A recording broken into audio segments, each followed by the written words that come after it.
I'm Jamie, and this is assignment 4 about the respiratory system. And let's see what the respiratory system is. So, I've written that the function of the respiratory system is the function of the human respiratory system is a transport of air into the lungs, and there is diffused oxygen is diffused into the bloodstream, and also when we breathe out, we give out carbon dioxide, which comes out of the blood and gets exhaled out. So let's talk about the structure of the respiratory system. So we'll start off with the nasal cavity, and this is a large air-filled space just above and behind the nose. And the function of it is to kind of warm, moisturize, and filter the air. So it's like our first kind of way of defending from bacteria and stuff that comes into our lungs. And then we got the epiglottis, which is a flat, which is flat, and it's made out of elastic cartilage tissue covered by a mucous membrane. And this is attached to the entrance of the larynx, and the function of this is to kind of draw the larynx upwards, and this will help kind of swallowing food and drink, and it also helps with breathing in and letting oxygen through. Then we got the pharynx or pharynx, and this is a tube that goes down to the stomach and the lungs. And it's like behind the nose and the mouth and above the larynx. And the function of this is to allow air to pass from the mouth to the lungs.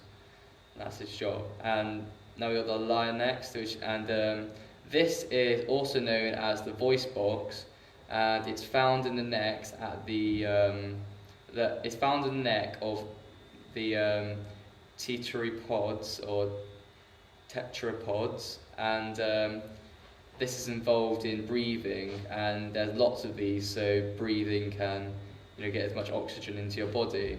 So this is like the pathway to the lungs. And then we got the trachea or whatever.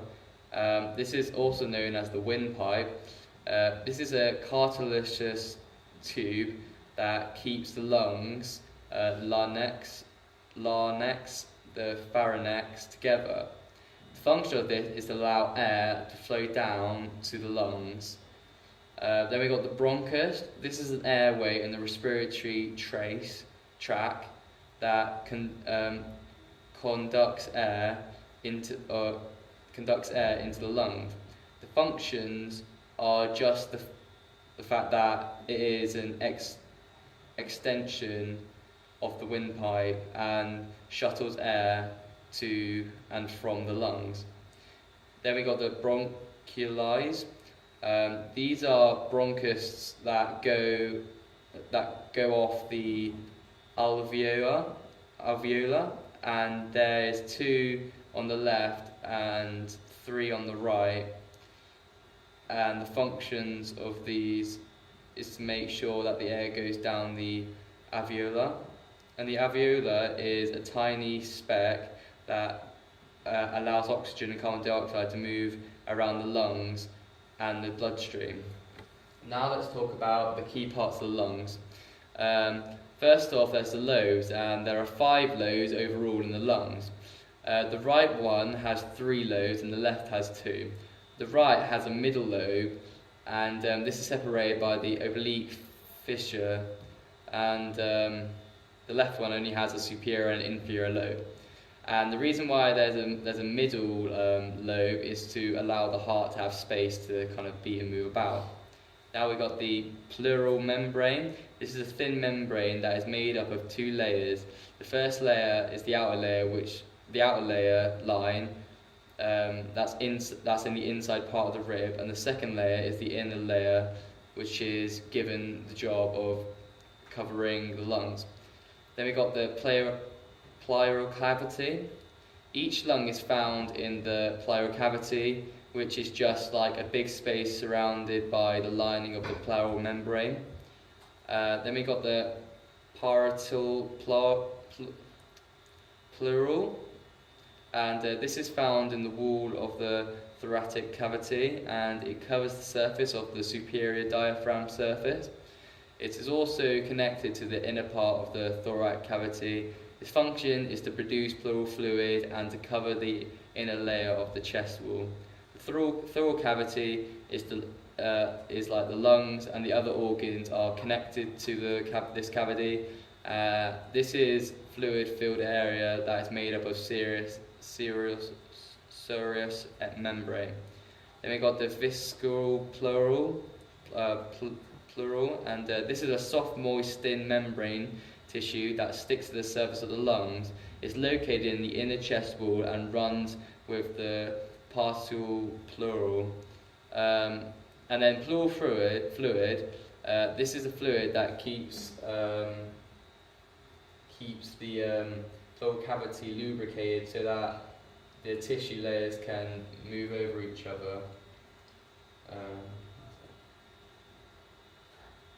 And then we got the cardiac notch, and this is a space that the heart can take up. The area, this is like an area that's near the sternum area, and it's like a dull, and the area is dull to percussion because of the connected with the because it's connected to the sternum. Transport of gases to the lungs. So diffusion. This happens in the lungs, and oxygen and carbon dioxide goes past each other in and out of the lungs. As you breathe in, oxygen goes into your. Diffusion happens in the lungs, and then the oxygen goes to the bloodstream, and then it goes to the muscle tissue that need it. And then when we breathe out, CO2 gets diffused and goes out of our body if you exhale. Particle pressure. This is when gases get mixed and the overall pressure changes. So the more gas you inhale will change how much air pressure is in the lungs. If you are in sea level, when you breathe in, there'll be more oxygen, which means there'll be more air pressure. Whilst if you're in a higher area, like a mountain, you'll find there is less oxygen, so there's less air pressure in the lungs. Now let's talk about oxygen. We take in oxygen so that we can create energy in our body. Oxygen helps our muscles to contract, and the more oxygen we have, the more energy that we can use for exercise. Oxygen takes up about 21% of the air that we take in.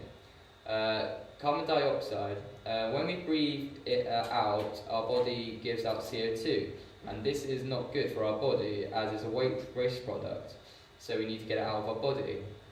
We breathe less than 1% of it in, and CO2, if we don't breathe out the CO2, then it can damage our organs and other parts of our bodies.